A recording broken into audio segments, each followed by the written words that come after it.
Alhamdulillah, di malam ini kita bisa melanjutkan kajian kita masih membahas Qasasul Anbiya atau Qasasul Quran, kisah-kisah di dalam Al-Quranul Karim. Karena malam ini bertepatan dengan bulan Rajab, maka kisah yang kita akan kisahkan terdapat dalam dua surat. Pertama surah Al-Isra, dan yang kedua surah An-Najm.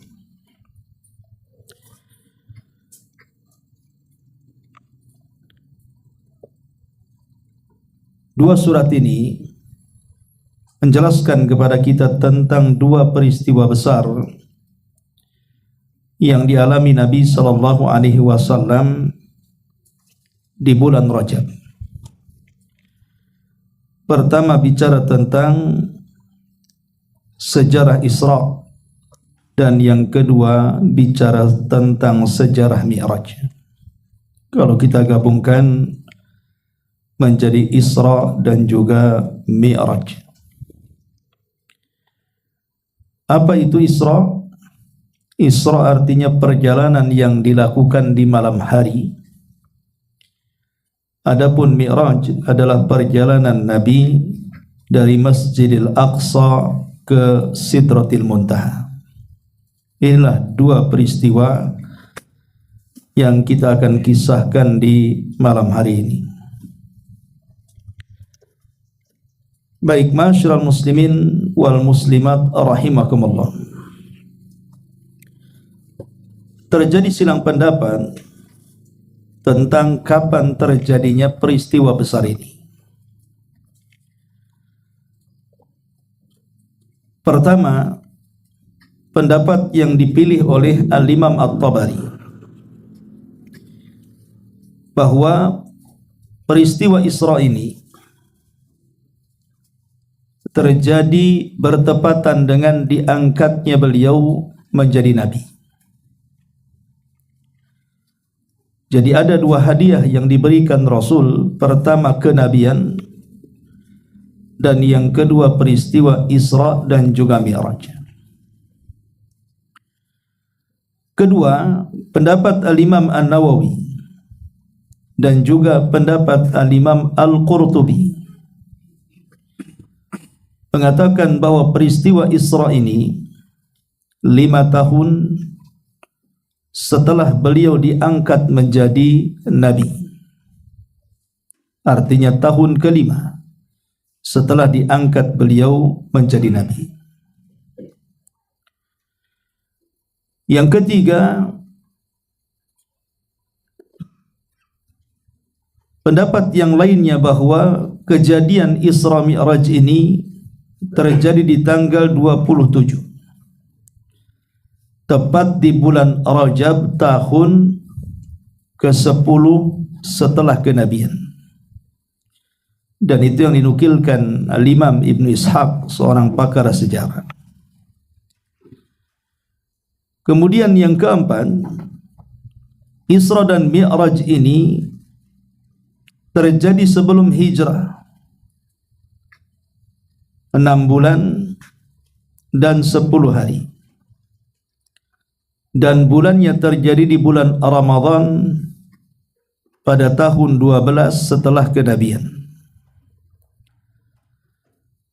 Kemudian yang kelima, ada yang mengatakan bahwa Isra dan Mi'raj ini terjadi sebelum hijrah 1 tahun 2 bulan. Bulannya di bulan Muharram, tahunnya 13 setelah kenabian. Dan yang keenam, bahwa hijrah atau Isra dan Mi'raj ini dilakukan sebelum hijrah 1 tahun, dan bulannya di bulan Rabiul Awal tahun 13 setelah kenabian. Berarti kalau kita simpulkan dari 6 pendapat ini, peristiwa Isra Mi'raj ini menjadi khilaf ulama tentang kapan terjadinya. Karena ada yang mengatakan bulannya, ada yang mengatakan Rabiul Awal, ada yang mengatakan bulan Muharram, ada yang mengatakan bulan Ramadan, dan yang masyhur memang bulan Rajab. Begitu juga tahunnya. Ada yang mengatakan tahun ke-13 setelah kenabian, ada yang mengatakan tahun 12 setelah kenabian, ada yang mengatakan tahun 10 setelah kenabian, bahkan ada yang mengatakan tahun ke-5 setelah kenabian, bahkan ada yang mengatakan berbarengan dengan kenabian. Dari sini kita tidak bisa memastikan kapan terjadinya Isra dan Mi'raj ini. Sehingga kalau seandainya memperingati Isra Mi'raj ini, tentu akan sulit untuk mengatakan bahwa peristiwa itu terjadi di bulan Rajab, karena banyak perselisihan ahli sejarah di sini. Tetapi karena peristiwa Isra Mi'raj ini disepakati dalam sejarah setelah wafatnya Khadijah dan juga wafatnya Abu Talib. Lah Khadijah sendiri itu wafat di bulan Ramadan, tahun ke-10 setelah kenabian. Jadi Khadijah sendiri wafat di bulan Ramadan tahun ke-10 setelah kenabian. Artinya wafat beliau sebelum diwajibkan salat 5 waktu. Karena peristiwa Isra Mi'raj kan setelah wafatnya. Berarti ketika wafatnya Khadijah belum ada salat 5 waktu. Karena bagaimanapun telah disepakati bahwa salat 5 waktu itu terjadi setelah peristiwa Isra Mi'raj, karena itu oleh-oleh dari peristiwa ini. Berarti di sini ada titik terang bahwa peristiwa Isra Mi'raj itu di atas tahun ke-10 setelah wafatnya Khadijah, kan gitu. Ya bisa saja 1 tahun sebelum hijrah, atau 2 tahun sebelum hijrah beliau, atau 3 tahun sebelum hijrah. Karena kita tahu bahwa Nabi SAW setelah diangkat menjadi Nabi, beliau tinggal di Mekah berapa tahun? 13 tahun. Sementara wafatnya Khadijah di tahun ke-10, berarti kan ada 3 tahun setelahnya.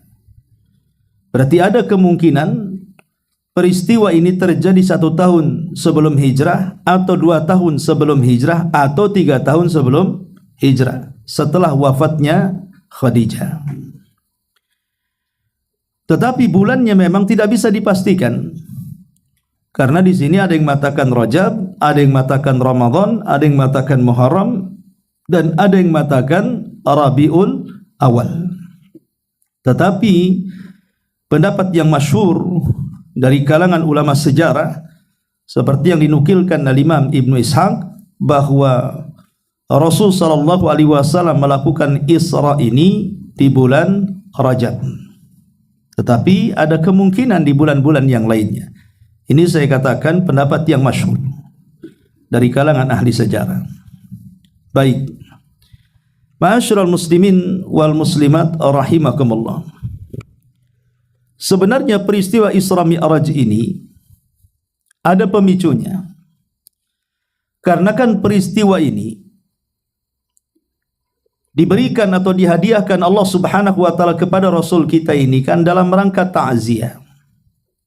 Ta'ziyah itu artinya memberikan kesabaran, menghadiahi kesabaran kepada Nabi sallallahu alaihi wasallam, supaya Nabi sallallahu alaihi wasallam tetap istiqamah di atas dakwahnya.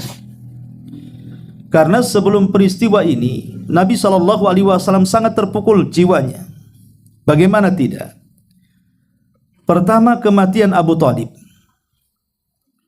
Dan itu sangat memukul jiwa Nabi sallallahu alaihi wasallam. Bagaimanapun Abu Talib ini adalah ayah angkat beliau.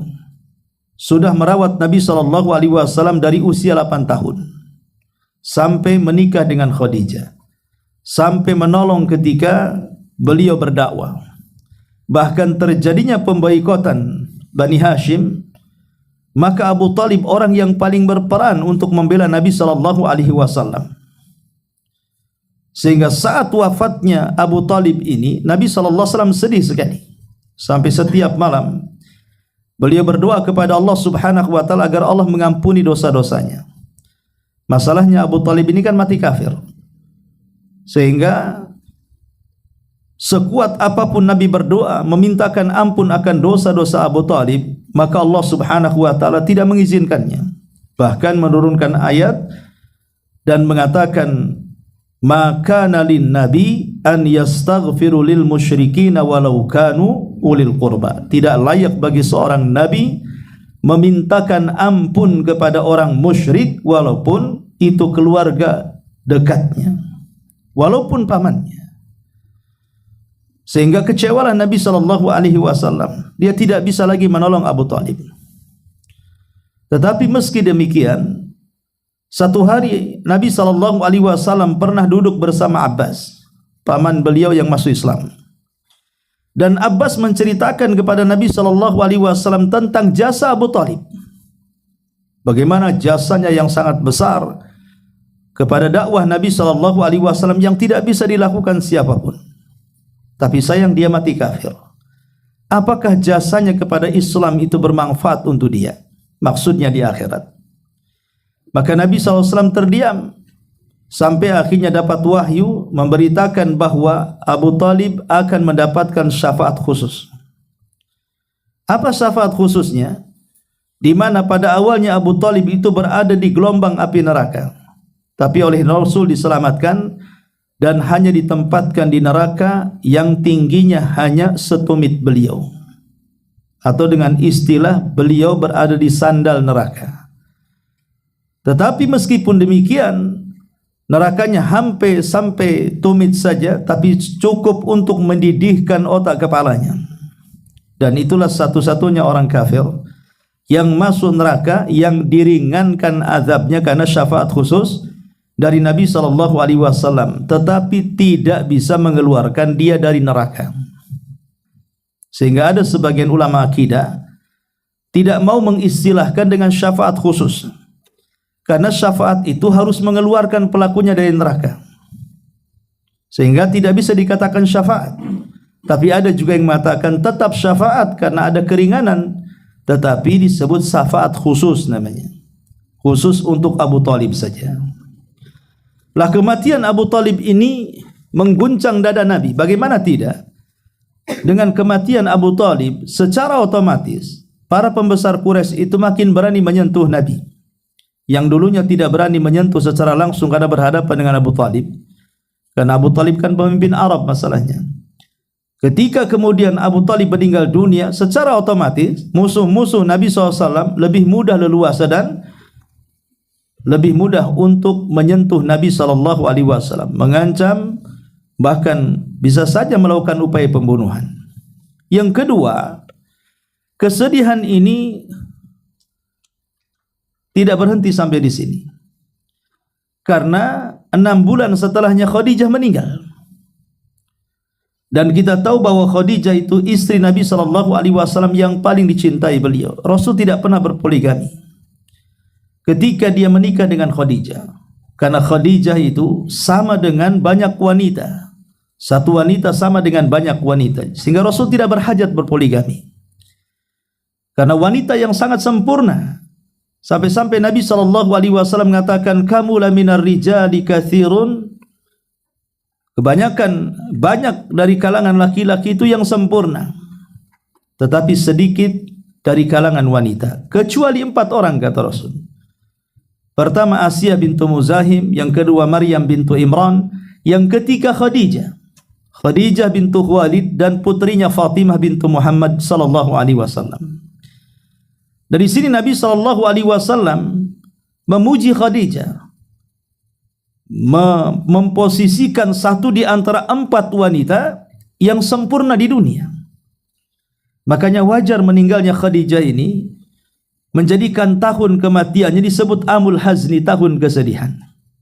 Nabi susah untuk melupakan Khadijah. Sampai satu hari ada seorang teman Khadijah menyapa Nabi SAW. Ketika melihat temannya Khadijah, Rasul senang. Kemudian menyembelih seekor kambing dan memberikan dagingnya kepadanya. Aisyah radhiyallahu anha kemudian bertanya, siapa dia? Cemburu dia. Padahal temannya Khadijah kan sudah tua. Khadijah aja sudah tua meninggal. Lebih tua daripada Nabi SAW, terpaut 15 tahun usianya. Tapi Aisyah bisa cemburu dengan orang tua dan mengatakan, ya Rasul, siapa dia? Maka Nabi SAW mengatakan, dia adalah temannya Khadijah. Ketika mendengar bahwa Nabi memuji Khadijah, makin cemburu lagi Aisyah dan mengatakan, ya Rasulullah, kenapa kau masih ingat dengan perempuan tua yang sudah meninggal itu? Di hadapanmu ada wanita muda yang cantik jelita. Kenapa kau masih ingat dia? Lihat, cemburu sama yang mati. Bagaimana pula yang hidup, kan begitu? Maka Nabi SAW mengatakan kepada Aisyah, ya Aisyah, Khadijah berbeda dengan wanita-wanita yang lainnya. Dia orang yang pertama beriman kepadaku di saat manusia tidak ada yang beriman. Dia wanita yang pertama kali membenarkan di saat manusia mendustakan aku. Dia wanita yang pertama menginfakkan hartanya di saat manusia bakhil. Dia wanita yang pertama kali menginfakkan seluruh hartanya. Dan dari perutnya keluarlah anak keturunanku. Ma'asyiral muslimin wal muslimat rahimakumullah. Lah, kematian Khadijah ini memang sangat tragis. Setelah pemboikotan 3 tahun Bani Hashim oleh 18 kabilah dipimpin oleh Abu Jahal CS, maka kondisi kaum muslimin Bani Hashim itu sangat memprihatinkan. Bagaimanapun diboikot, dilarang makanan masuk, dilarang minuman masuk, dilarang menikah dengan Bani Hashim. Pokoknya betul-betul diboikot. Dari sinilah kemudian harta Khadijah habis. Hanya untuk mendanai Bani Hashim makanan mereka sehari-hari selama pemboikotan itu. Setelah kemudian pemboikotan itu hilang, dengan rapuhnya perjanjian pemboikotan yang dimakan rayap di dalam Ka'bah itu, dengan sendirinya berarti pemboikotan itu hilang sendiri. Maka ketika itu Khadijah radhiyallahu anha yang sudah tua, sudah sepuh, ya, bahkan sudah mengalami sakit-sakitan, dia ingin memasakkan masakan terakhir bagi suaminya. Maka Khadijah pun masak dengan masakan yang lezat, yang paling disukai suaminya, yang selama pemboikotan suaminya belum pernah makan itu. Setelah kemudian memasak dengan masakan yang lezat, minuman dengan minuman yang enak, maka Khadijah pun kemudian mencari Rasul untuk makan. Tapi dicari ke sana kemari tidak ketemu. Kemudian dikatakan bahwa Khadijah bahwa Nabi SAW ada di atas bukit. Khadijah yang sudah tua, dia naik ke atas bukit, terkadang jatuh, namanya sudah tua dan sakit-sakitan. Kemudian naik terus sampai mendekati Nabi SAW yang sedang termenung di atas bukit itu. Lah, sebelum Khadijah datang, Jibril datang kepada Nabi SAW dan memberitakan, ya Muhammad, sebentar lagi Khadijah akan datang membawa makanan dan lauk pauk. Sampaikan salam dariku dan salam dari Allah Subhanahu wa taala untuknya.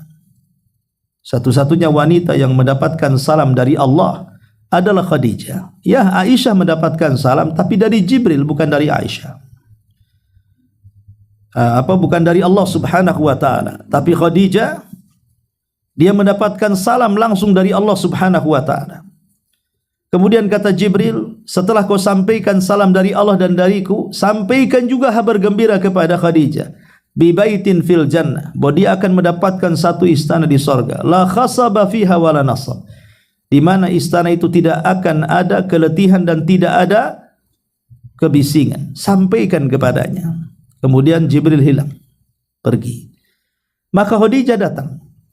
Ketika Khadijah datang, dilihatnya raut muka Nabi SAW sedih, murung, karena memikirkan dakwah beliau yang semakin hari semakin ditekan oleh orang-orang musyrik. Sehingga Khadijah di usia sepuhnya, di usia 60 lebihnya, dah tua juga, menghibur Nabi SAW dan mengingatkan tentang wasiat dan nasihat Waraqah ibn Naufal. Ketika masa hidupnya Waraqah menasihati Nabi SAW agar bersabar, maka Khadijah mengingatkan kembali itu wasiat Waraqah ibn Naufal untuk bersabar dalam menghadapi dakwah. Maka Nabi SAW sambil memegang tangan Khadijah mengatakan, "Ya Khadijah, Jibril barusan datang kepadaku. Beliau menitipkan salam dari Allah dan dia juga menitipkan salam untukmu." Maka Khadijah mengatakan, "Innallaha huwas salam wa minkas salam wa ala Jibril as-salam."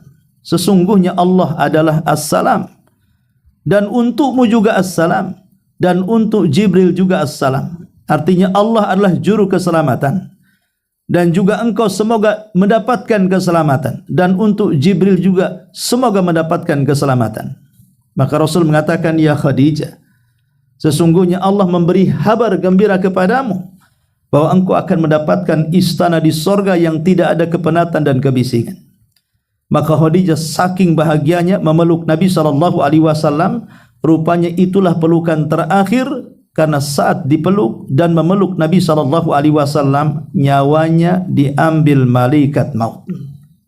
Jadi dia meninggal dalam pelukan Nabi SAW, sebagaimana Rasul meninggal dalam pelukan Ummul Mukminin Aisyah radhiyallahu anha.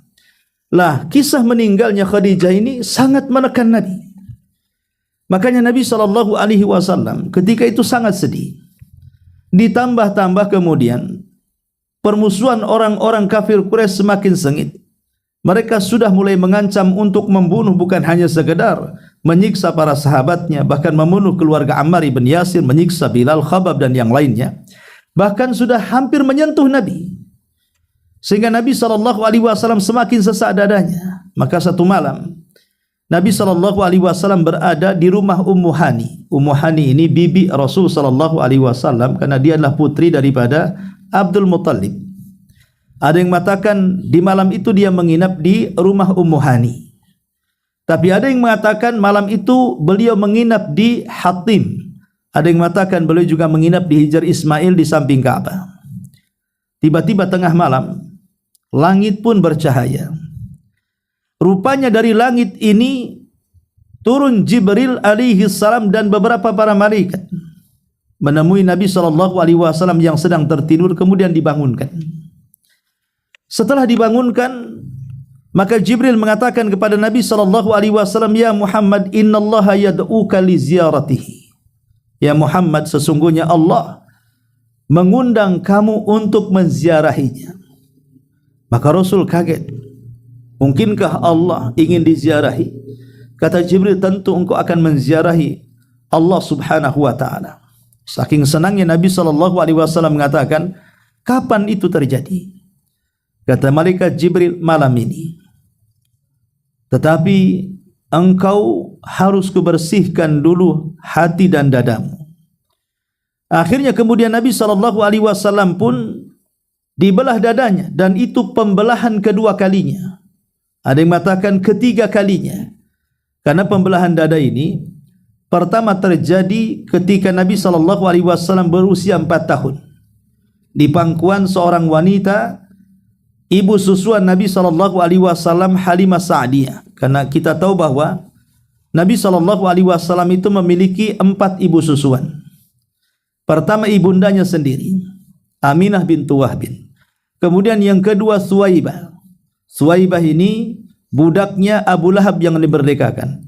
Kemudian yang ketiga Halimah Sa'diyah, dan yang keempat seorang wanita sama-sama dari Bani Sa'diyah yang menyusui Hamzah. Dia juga menyusui Nabi SAW. Jadi Hamzah pamannya sekaligus juga saudara sepersusuan Nabi SAW.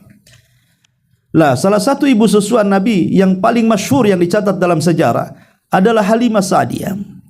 Lah, ketika Nabi SAW berada di rumah Halimah Sa'diyah di usia 4 tahun itulah terjadi peristiwa pembelahan dada pertama. Ini peristiwa pertama. Yang kedua, ada yang mengatakan saat Nabi SAW diangkat menjadi Nabi. dan yang ketiga saat peristiwa Isra Mi'raj ini. Walaupun ada yang mengatakan bahwa pendapat yang kuat pembelahan dada itu cuma 2 kali. Pertama di rumah Bani Sa'diyah, Halimah Sa'diyah, dan yang kedua saat peristiwa Isra Mi'raj, sebelum diisrakan dan sebelum dimi'rajkan.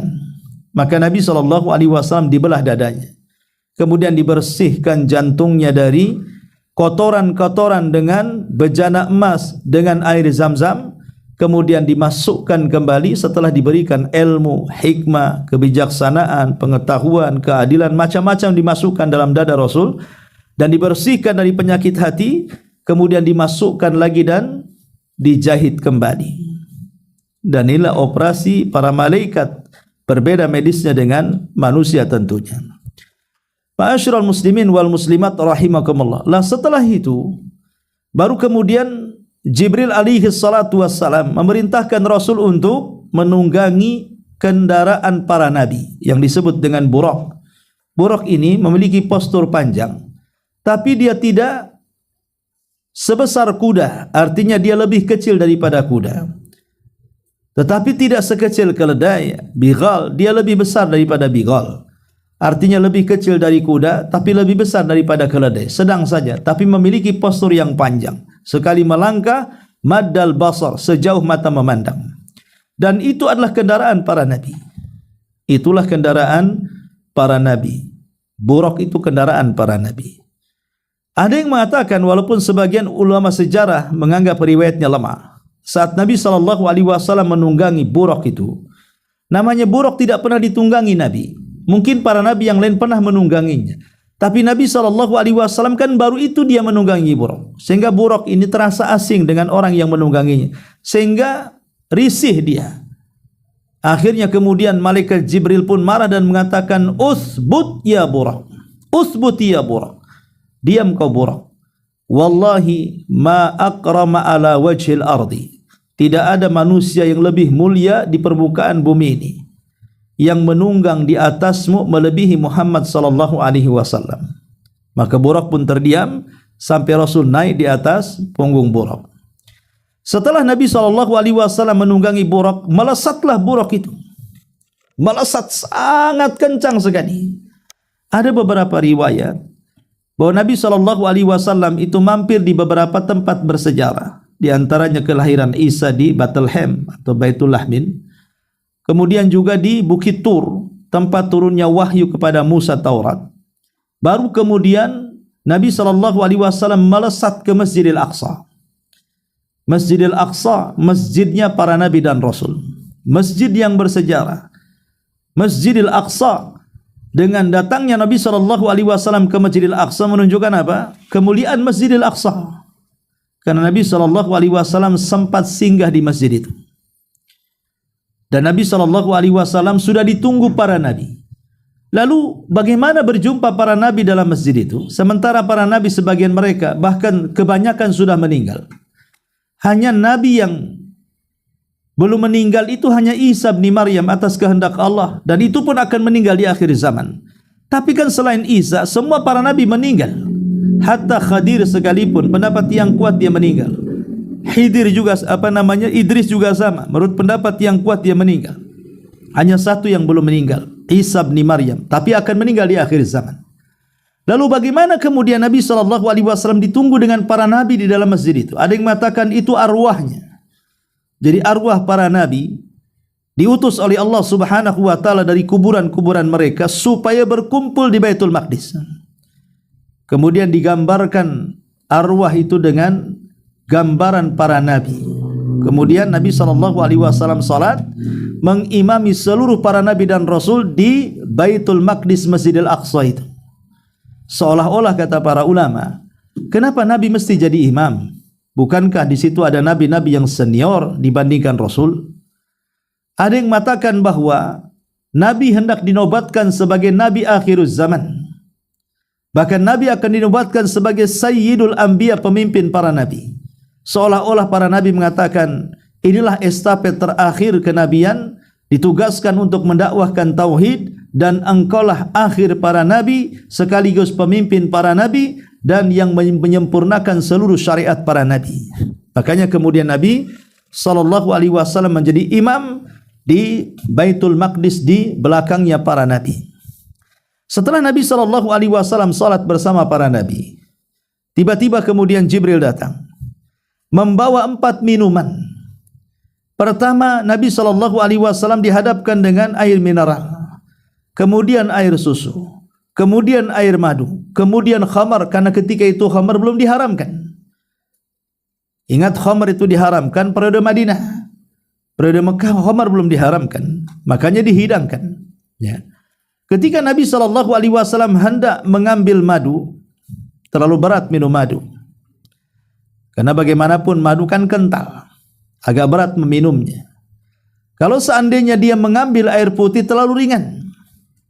Kalau dia mengambil khamr maka bisa membahayakan, bisa hilang akal.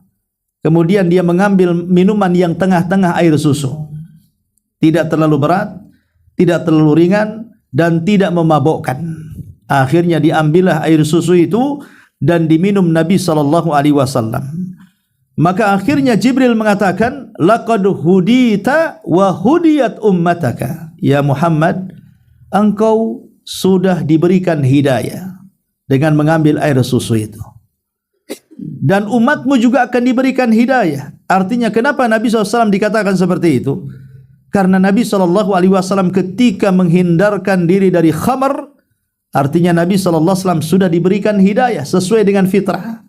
Sebab kalau seandainya Nabi mengambil khamr ketika itu, bisa bayangkan, mungkin kita nih, saya kalau ngisi pengajian mungkin minumannya bukan air ini ya, bukan kopi, bukan teh, mungkin ya khamr terbaik kan gitu ya.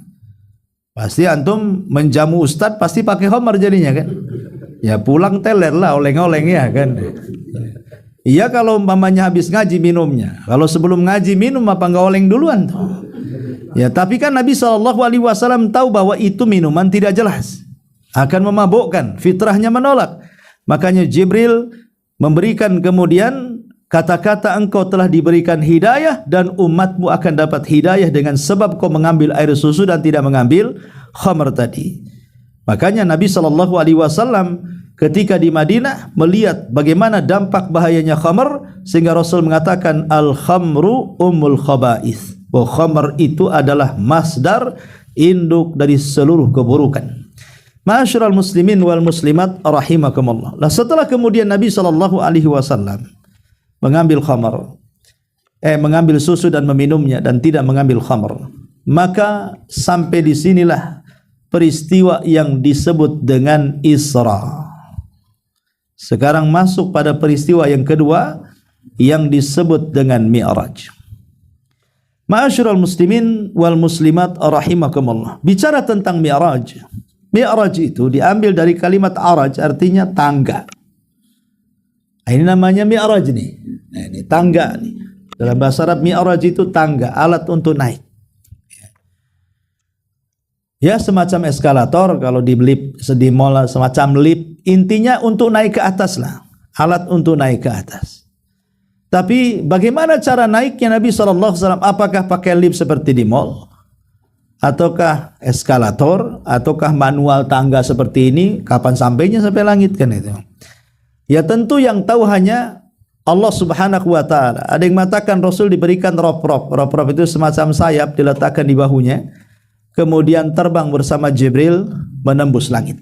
Ya. Intinya Nabi SAW naik.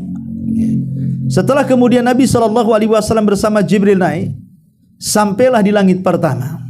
Langit itu berbentuk bangunan. Was-sama banainaha bi'aidin.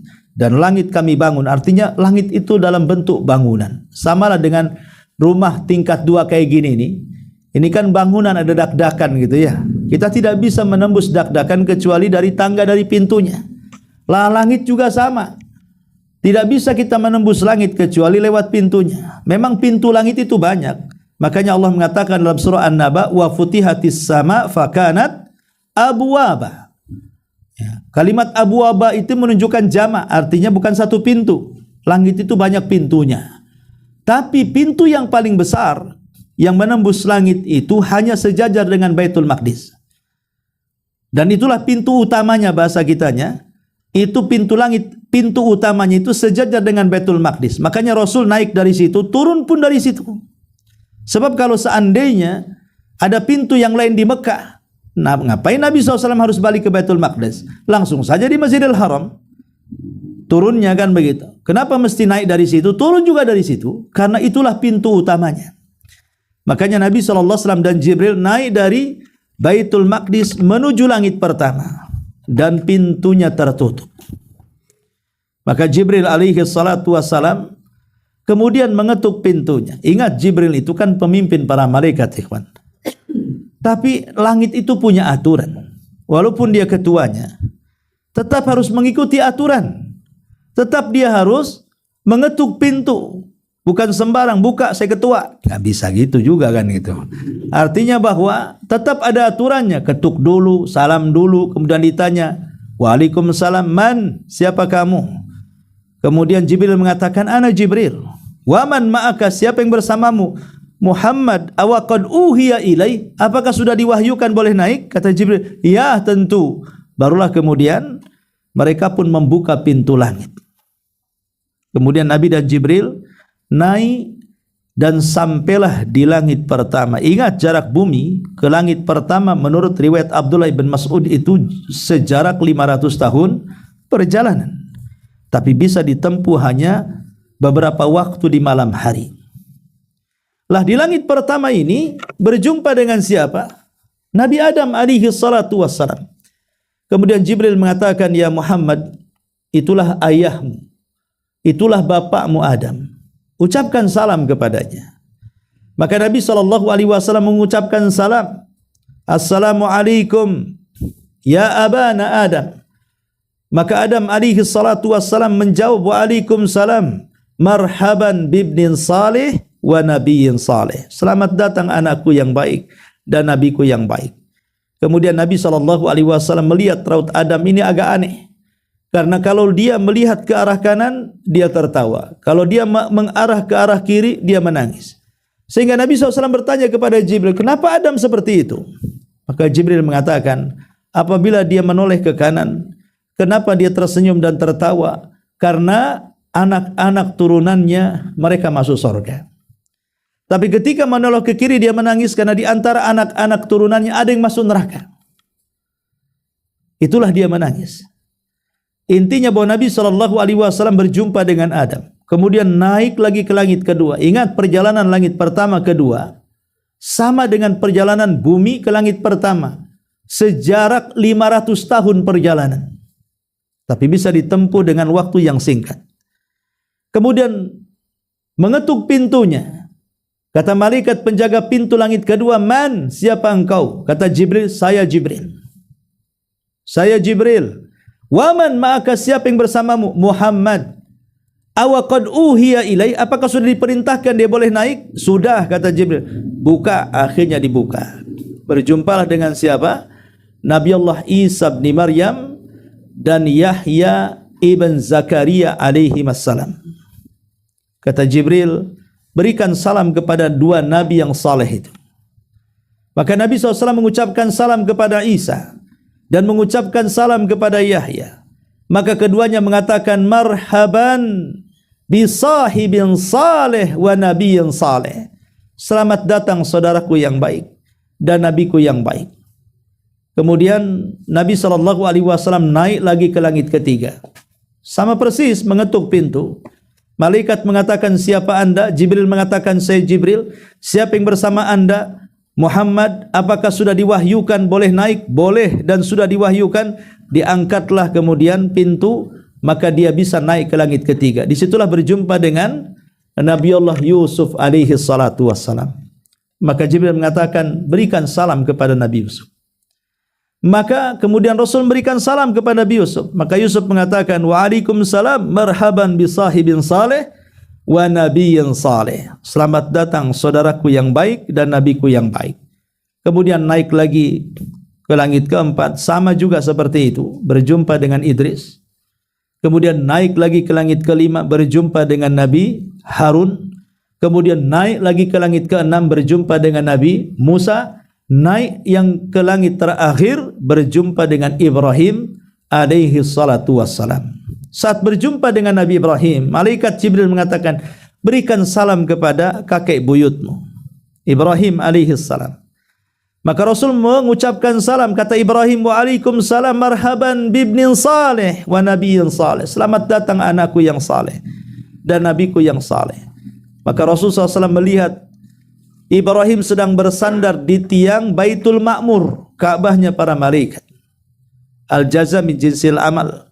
Karena Ibrahim membangun Ka'bah di bumi, maka dia bersandar di Ka'bah para malaikat di langit. Dan di sekitarnya banyak anak-anak yang meninggal sebelum balik dari anak-anak orang kafir.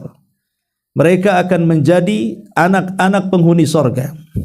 Walaupun orang kafir, karena mereka meninggal sebelum balik, belum ada dosa. Maka anak-anak itu berada di taman-taman bersama Nabi Ibrahim alaihi salatu wassalam. Dan Nabi Ibrahim mukanya paling persis dengan muka Nabi sallallahu alaihi wasallam. 11-12 wajah Ibrahim dengan wajah Nabi sallallahu alaihi wasallam. Kemudian Ibrahim menitipkan salam kepada Nabi sallallahu alaihi wasallam kepada umatnya.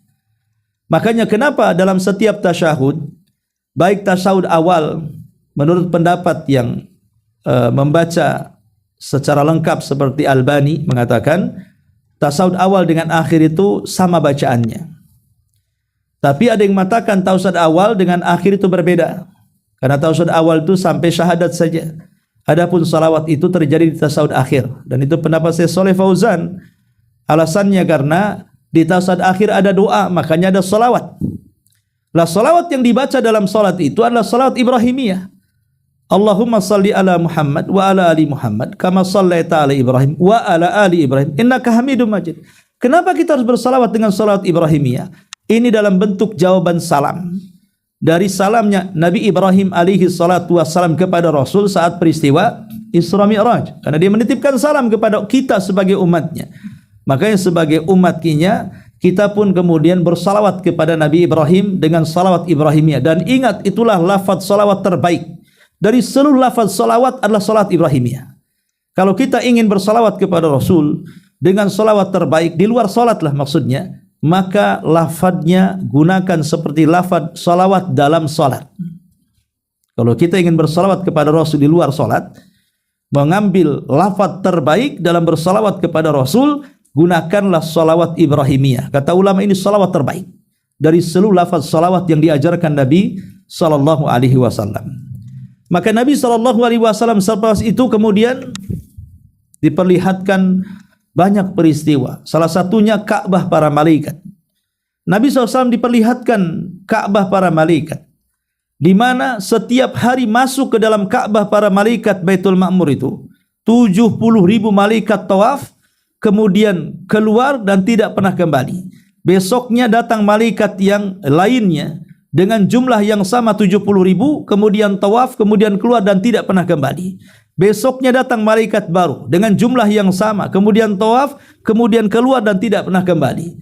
Dari sini kita tahu kalau setiap hari para malaikat berganti-ganti masuk ke Baitul Ma'mur untuk tawaf dengan jumlah 70.000 setiap harinya, dan setiap harinya malaikat baru, bukan itu-itu saja.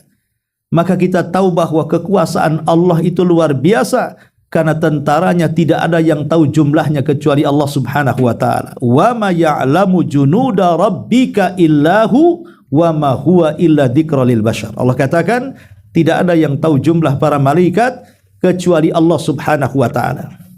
Makanya kemudian Nabi diperlihatkan itu, dan disitulah malaikat Jibril mengubah wajah aslinya. Dan itu kali kedua Nabi SAW melihat Jibril dalam bentuk asli. Memiliki sayap 600 sayap, yang satu sayap terbentang saddal ufuk, mulai terbit sampai terbenamnya matahari. Itu satu sayap itu. Yang dengan satu sayap Jibril selalu menghancurkan umat-umat yang kufur dari umat-umat sebelum kita kepada Allah Subhanahu wa taala. Ma'asyiral muslimin wal muslimat rahimani wa rahimakumullah. Maka Nabi SAW pun akhirnya diperlihatkan banyak peristiwa dan banyak benda aneh di angkasa luar sana. Itulah pentingnya pembelahan dada. Kalau Nabi SAW kotor hatinya, dia tidak akan sanggup melihat apa yang akan dilihat di atas sana. Karena peristiwa ini Allah Subhanahu wa taala hendak memperlihatkan kekuasaannya. Makanya dalam surah Al-Isra Allah mengatakan apa? Linuriyahu min ayatina innahu huwas samiul basir. Linuriyahu min ayatina. Kami akan memperlihatkan tanda-tanda kuasa kami kepada Muhammad sallallahu alaihi wasallam. Makanya wajar dibelah dada dulu, dibersihkan dadanya.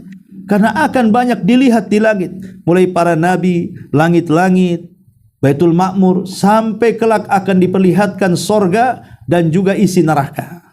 Kalau tidak tahan-tahan, tentu akan kaget kan gitu. Nah, setelah kemudian Nabi SAW diperlihatkan berbagai macam, Jibril mengatakan, kami tidak bisa mengantarmu. Maksudnya sampai ke Sidratil Muntaha. Alam kami sudah berbeda. Kami tidak akan sanggup naik. Kami perlu 500 perjalanan sampai di Sidratil Muntaha. Sebaiknya Anda berangkat sendiri. Tentu kuasa Allah Subhanahu wa taala. Karena bagaimanapun kekuasaan Allah Subhanahu wa taala sangat luas dan sangat kuat. Disebut sidrah itu artinya pohon bidara, pohon sidr. Makanya Rasul mengatakan kepada para pemandi yang akan memandikan Zainab putrinya ketika meninggal, apa kata Rasul? Igsiluha bima'in wasidrin. Ya, artinya mandikan putriku Zainab dengan air dan sidr. Sidr itu artinya pohon bidara, daun bidara. Maka Sidratul Muntaha, sidrah itu artinya pohon bidara yang ada di ketinggian sana, di mana daunnya seperti telinga-telinga gajah, kemudian buahnya seperti kendi-kendi besar sekali kan itu. Lah, ada yang mengatakan Sidratul Muntaha ini tempat di mana seluruh amalan hamba ketika diangkat dari bumi ke langit, maka sampai di tempat itu. Ingat, amalan hamba itu ada yang diangkat harian, ada yang diangkat pekanan, ada yang diangkat tahunan, ada yang diangkat selamanya dan tidak akan pernah diangkat lagi. Adapun diangkat harian setiap asar dan subuh. Adapun pekanan setiap Senin dan Kamis. Adapun tahunan di bulan Sya'ban, bulan nanti setelah Rajab. Adapun terakhir saat kematian. Itu diangkat ruh dengan catatannya. Ruhnya dikembalikan, catatannya dinaikkan kalau dia orang soleh. Kalau dia orang jahat, ya tentu akan dikembalikan ke bumi dan diletakkan di sijin. Lah, amalan-amalan yang diangkat itu terakhir sampai di Sidratil Muntaha. Karena di atas Sidratil Muntaha itu sudah sorga. Dan di atas sorga itu sudah arsy. Dan di atas arsy itu Allah Subhanahu wa taala Ar-Rahman 'alal arsis tawa. Ya. Artinya sorga itu di atas Sidratil Muntaha. Makanya Allah mengatakan, inda Sidratil Muntaha indaha jannatul ma'wa.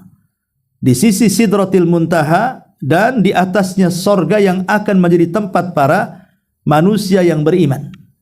Dan yang paling tinggi adalah sorga Firdaus dan atapnya langsung arsy.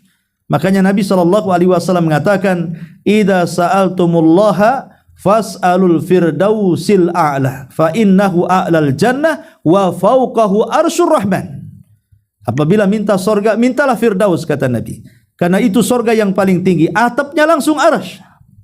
Kalau sudah ada arsy, ini terakhir, makhluk yang paling besar, makhluk yang pertama kali diciptakan Allah Subhanahu wa taala, dan dia berbentuk kubah, ya. Dan besarnya arsy dibayangkan oleh Nabi SAW, kata Rasul, apabila kita bandingkan bumi dengan langit, itu ibarat cincin yang dilempar ke padang pasir. Cincin itu buminya, padang pasir yang seolah-olah tak bertepi itu langitnya. Tapi kalau langit dan bumi dibandingkan dengan kursi, maka sama dengan cincin dilempar ke padang pasir. Cincin itu langit dan buminya, kursinya itu padang pasir yang tak bertepi. Makanya Allah mengatakan wasi'at kursiyuhus samawati wal ardh. Kursinya Allah meliputi langit dan bumi. Tapi kalau kita gabung kursi, langit, bumi dengan arsy, maka sama dengan cincin dilempar ke padang pasir. Cincin itulah kursinya, langitnya, buminya, padang pasir itu arasnya.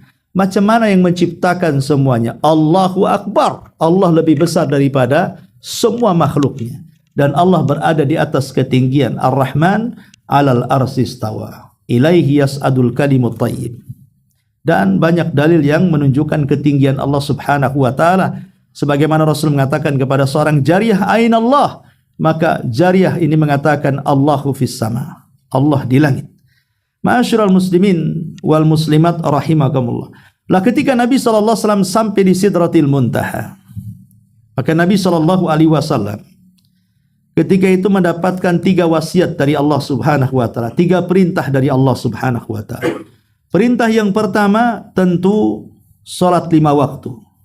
Kata Nabi sallallahu alaihi wasallam, utiyat, ataupun kata Nabi kata dalam sebuah hadis, dalam sebuah riwayat Farash ibn Farash dalam tafsirnya surah An-Najm ayat 16, id yaghsha sidrata ma yaghsha, qala al-Farash, ya, dia mengatakan Nabi sallallahu fa'utiya Rasulullah sallallahu alaihi wasallam thalathan, Rasul diberikan 3 perkara. U'tiya salawatul khamsu, pertama diberikan salat yang 5 waktu. Yang kedua, wa khawatimu suratil baqarati, dan akhir daripada surah Al-Baqarah, dimulai dari amanar Rasul. Kemudian yang ketiga, wa ghufira liman lam yusyrik billahi min ummatihi syai'an, dan akan diampuni dari setiap umat Rasul yang tidak menyekutukan Allah Subhanahu wa taala. Inilah 3 oleh-oleh yang didapati Nabi sallallahu alaihi wasallam dalam perjalanan Isra Mi'raj ini. Pertama, yang paling penting adalah salat 5 waktu. Yang kedua, akhir daripada surah Al-Baqarah, amanah Rasul. Kemudian yang ketiga, Allah berjanji siapapun yang meninggal dan dia tidak menyekutukan Allah dari umat Nabi, maka akan diampuni dosanya. 3 oleh-oleh yang luar biasa. Tapi yang masyhur kalau kita cerita tentang peristiwa Mi'raj ini, maka fokus kita adalah kepada salat 5 waktu kan. Karena ini ada kisahnya ketika Nabi sallallahu alaihi wasallam diperintahkan salat itu bukan 5 waktu, tapi 50 waktu.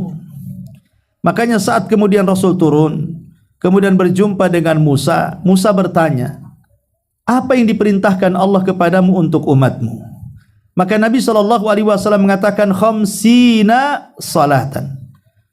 Allah memerintahkan untuk aku dan umatku melaksanakan salat 50 waktu. Kata Musa, sebaiknya kau naik lagi, minta keringanan kepada Allah Subhanahu wa taala. Laqad jarrabtu ala bani Israil falam yastati'un. Aku sudah coba ibadah sebanyak itu kepada Bani Israel, mereka enggak sanggup, padahal mereka fisiknya lebih kuat daripada umatmu. Akhirnya Nabi SAW berpikir sesaat, kemudian betul juga, naik lagi dia meminta keringanan kepada Allah Subhanahu wa taala. Ada yang mengatakan bahwa ketika Rasul berjumpa dengan Allah di Sidratil Muntaha, bukan melihat dengan pandangan mata, tapi melihat dengan pandangan hati. Karena bagaimanapun ketika Allah Subhanahu wa taala berjumpa dengan Rasul di Sidratil Muntaha, Allah berjumpa di balik tabirnya, dan tabir Allah itu nur, dalam riwayat nar, cahaya, dalam riwayat api, sehingga Nabi SAW tidak bisa melihat. Makanya Allah hanya berbicara di balik tabirnya. Ada yang mengatakan Rasul memandang dengan pandangan hatinya, bukan dengan kedua matanya.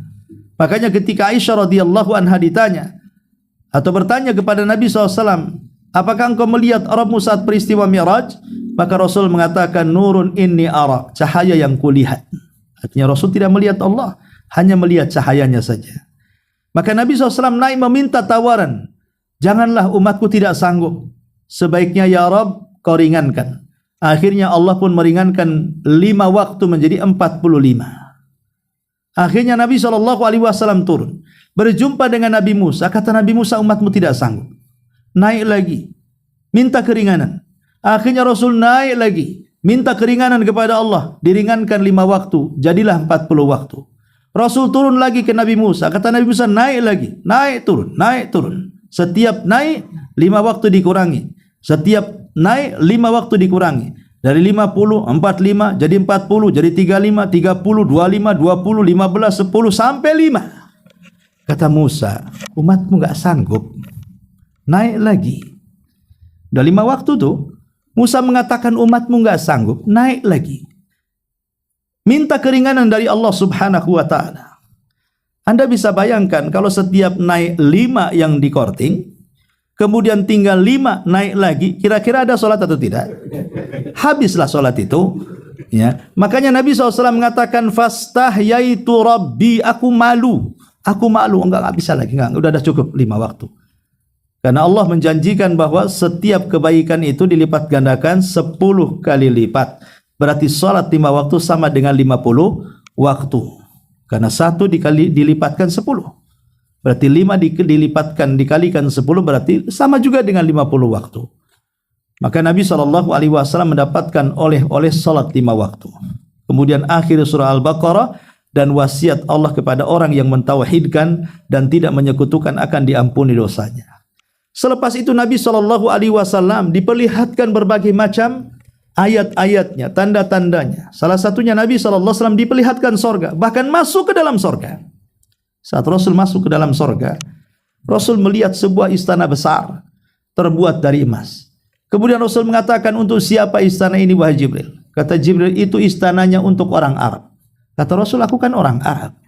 Kata Jibril, ya, tapi bukan kamu. Kata Nabi SAW, untuk siapa yang benar? Itu untuk orang Quraisy. Lah saya kan dari orang Quraisy. Apakah itu untuk saya? Bukan. Ya. Lalu untuk siapa wahai Jibril? Itu untuk Umar ibn al-Khattab radhiyallahu anhu.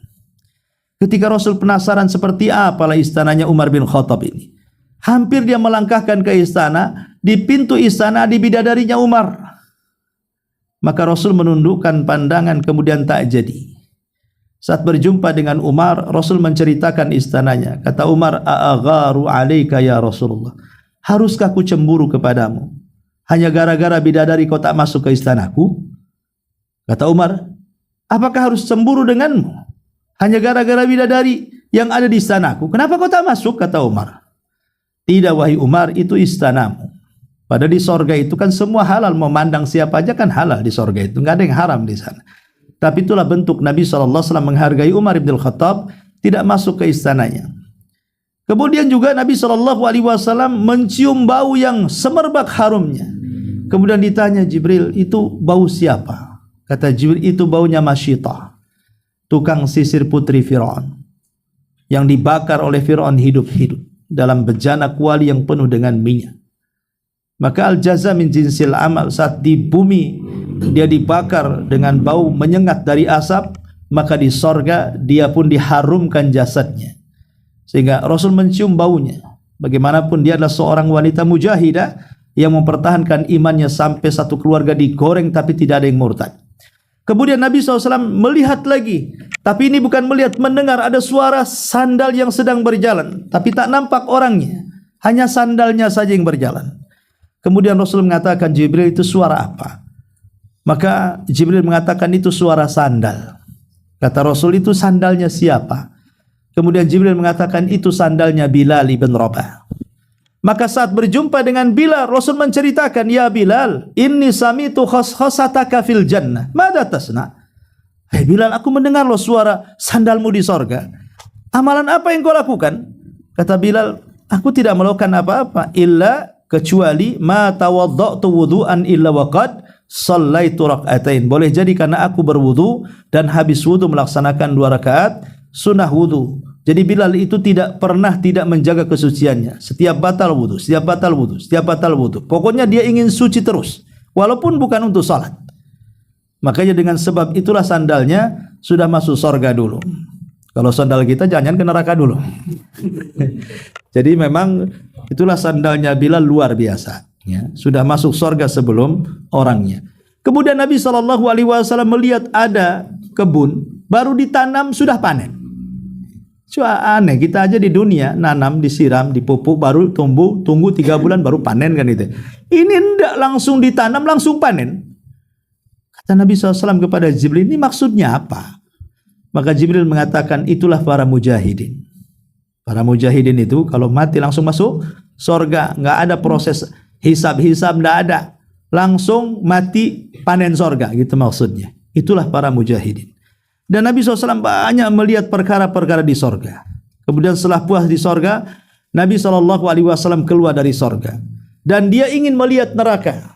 maka diperlihatkan neraka, tapi tidak masuk ke neraka. Kalau masuk gosonglah Nabi.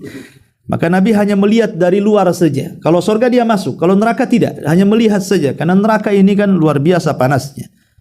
Di dunia saja satu bagian dari 70 bagian panasnya neraka saja sudah naudzubillah. Ada kebakaran besar saja mungkin 1 kilo sudah panas ke badan kita. Apalagi neraka yang 70 bagian jadikan satu. Maka Nabi SAW banyak melihat perkara yang ada di neraka itu. Bagaimana tidak? Nabi SAW banyak melihat azab-azab yang Allah Subhanahu wa taala tampakkan di neraka. Apa saja yang dilihat Nabi SAW? Pertama, Nabi SAW melihat bagaimana azab orang yang berzina. Nabi SAW melihat bagaimana azab orang yang berzina, yang dimasukkan ke dalam kuali dan terpanggang di dalamnya.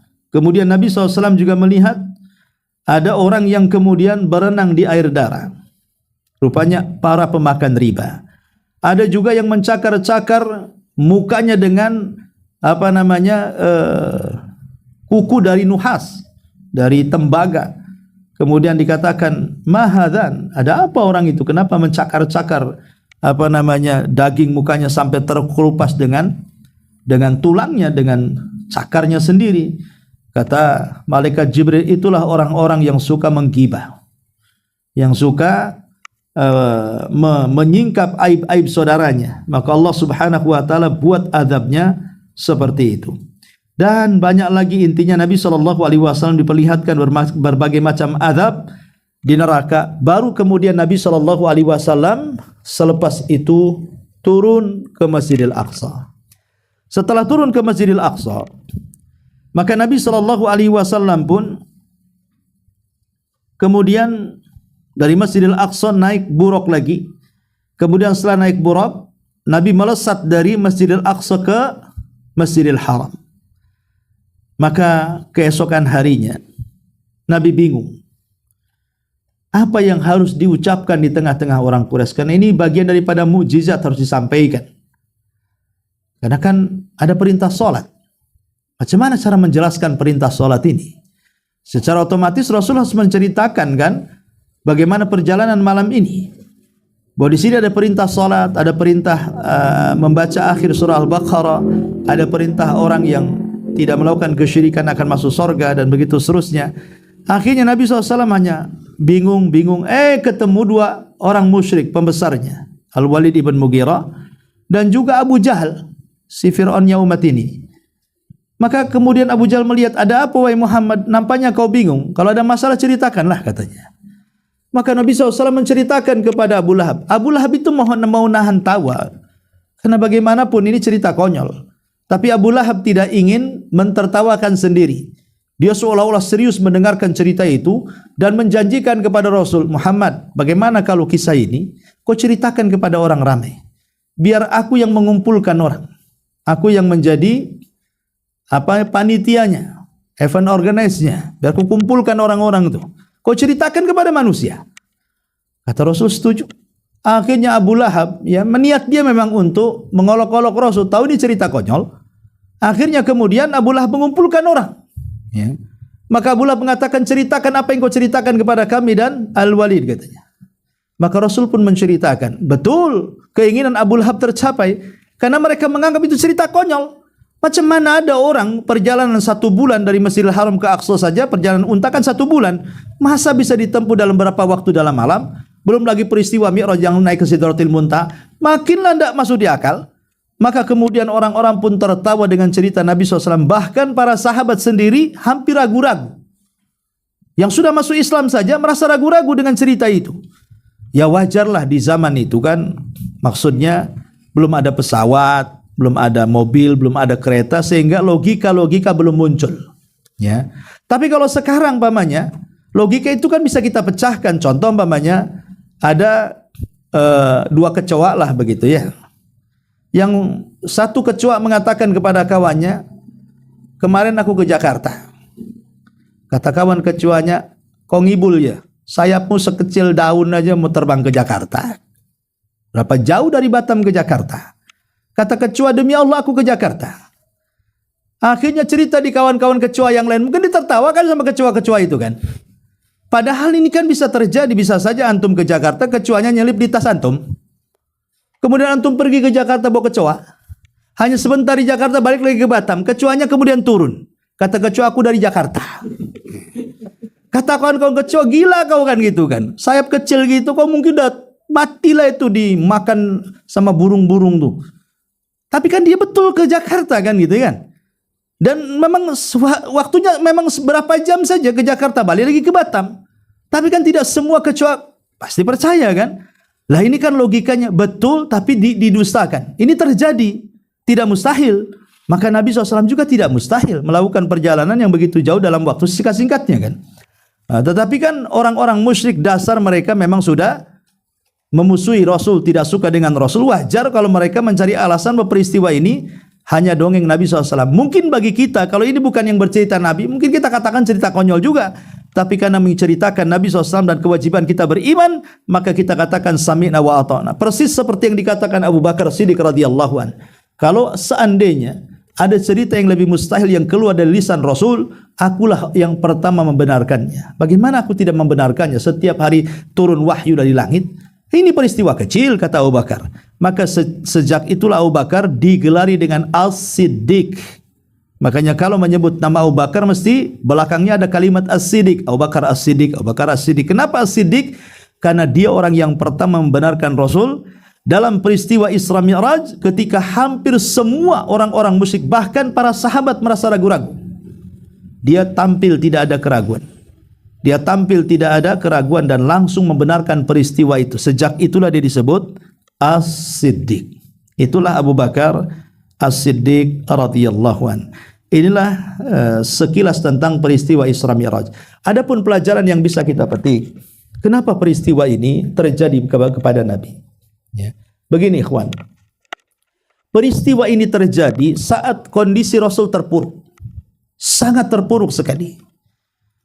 Dengan kematian Khadijah, kematian pamannya, ancaman dari orang-orang Mekah sampai mau dibunuh, dia akhirnya lari ke Taif. Sampai di Taif bukannya diterima, diusir balik ke Mekah. Gimana dia perasaan Nabi SAW dengan perkataan orang-orang musyrik? Makanya Allah mengatakan, qad na'lamu annaka yadhiku sadruka bima yaqulun. Ya, kami tahu, kata Allah, dadamu sempit terhadap apa yang mereka katakan kepadamu. Makanya Nabi SAW kemudian menghadiahi untuk mentakziah, menghibur dada Nabi dengan melakukan perjalanan Isra Mi'raj ini. Kemudian dipertemukan dengan para Nabi. Lah, rupanya tidak semua para Nabi dipertemukan Nabi. Hanya beberapa Nabi saja. Adam, Isa, Yahya, Yusuf, Idris, Harun, Musa dan Ibrahim. Karena Nabi-Nabi ini akan menjadi teladan Nabi SAW dalam berdakwah. Pertama, berjumpa dengan Nabi Adam. Adam itu hijrah dari sorga ke bumi. Maka Rasul pun akan hijrah dari Mekah ke Madinah. Adam kan diusir. Rasul pun akan diusir dari Mekah dan hijrah ke Madinah. Kemudian sesampainya di Madinah, sebagaimana Isa dan Yahya dikejar-kejar dan dimusuhi oleh orang Yahudi, bahkan Yahya dipenggal kepalanya untuk mahar wanita pezina. Tapi Isa ditolong oleh Allah sehingga tidak sempat ditangkap dan diangkat ke langit. Maka engkau pun akan sama, sesampainya di negeri hijrahmu, maka musuhnya pun orang Yahudi. Musuh yang sama dengan Isa dan Yahya. Sudah ada gambaran itu. Ya. Kemudian berjumpa dengan Nabi Yusuf. Bukan hanya musuhmu orang Yahudi, orang musyrik, tapi kau akan mempunyai musuh dalam. Musuh dalam itu ya dari kalangan sendiri, orang-orang munafik. Karena Nabi Yusuf itu yang mencelakakan bukan orang lain, saudaranya. 10 saudaranya kecuali Binyamin yang memasukkan Yusuf ke sumur kan. Orang dalam yang memusuhi Rasul. Kau pun hati-hati di Madinah, ada orang dalam yang akan memusuhi. Karena munculnya orang munafik itu di Madinah, di Mekah nggak ada munafik. Dan munafik itu muncul ketika kekuatan Islam meningkat. Kalau lemah Islam, ngapain jadi munafik? Kafir aja lah, terang-terangan kafir. Ngapain jadi munafik kalau lemah Islam? Makanya di Mekah nggak ada munafik karena lemah Islam. Kan munafik itu orang kafir yang menyembunyikan kekafirannya karena takut dengan Islam. Kalau Islamnya kuat, kalau Islamnya lemah, nggak usah jadi munafik. Makanya munafik itu terjadi di Madinah ketika Islam kuat, terutama setelah perang Badar. Menangnya kaum muslimin, takut orang kafir, akhirnya sebagian mereka pura-pura masuk Islam. Musuhmu dari dalam, hati-hati. Ya. Kemudian juga berjumpa dengan Nabi Idris. Idris diangkat, tenang, engkau tidak akan direndahkan di Madinah. Engkau akan diangkat. Dan betul sampai di Madinah, Nabi diangkat. Banyak peperangan dimenangkan, bahkan orang musyrik dikalahkan, orang Yahudi terusir, bahkan Romawi pun sudah mulai diserang di zaman Nabi. Diangkat derajatnya, ya, secara fisik. Bahkan diangkat juga secara fisik sampai ke Sidratil Muntaha, lebih tinggi daripada Idris yang hanya di langit keempat. Kemudian berjumpa dengan Nabi Harun. Apa hikmahnya? Harun ini lembut, dicintai Bani Israel. Daripada Nabi Musa, Bani Israel itu benci sama Nabi Musa karena keras orangnya. Tapi dia suka dengan Harun. Makanya seolah-olah Rasul ingin dihadapkan kepada Harun, belajarlah berdakwah dari Harun.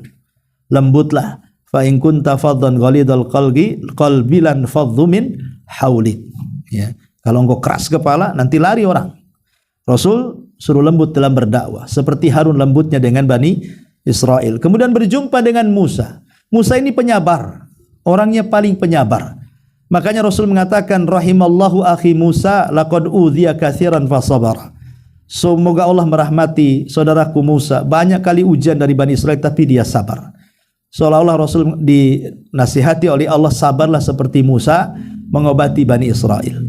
Kemudian berjumpa dengan Nabi Allah Ibrahim yang telah membangun Ka'bah, seolah-olah Ka'bah dititipkan kepada Nabi sallallahu alaihi wasallam, makmurkan Ka'bah, makmurkan haji, makmurkan umroh, dan begitu seterusnya. Jadi nabi-nabi ini ditemui Rasul itu untuk diambil ibrah dan pelajaran dalam dakwah setelah ini, kan Rasul kan hijrah masalahnya. Makanya ini hikmahnya kenapa hanya nabi-nabi ini saja yang ditemukan. Nabi SAW dan kesimpulan-kesimpulan ini diambil oleh Al-Imam At-Tayyibi rahimahullahu ta'ala, yang dinukil oleh Al-Hafidh Ibnu Hajar dalam Fathul Bari tentang hikmah kenapa Rasul dipertemukan dengan para nabi ini saja. Karena ini bekal dakwah Rasul di kemudian hari setelah hijrah Nabi sampai mendapatkan kemenangan dan sampai wafatnya beliau alaihi salatu wassalam.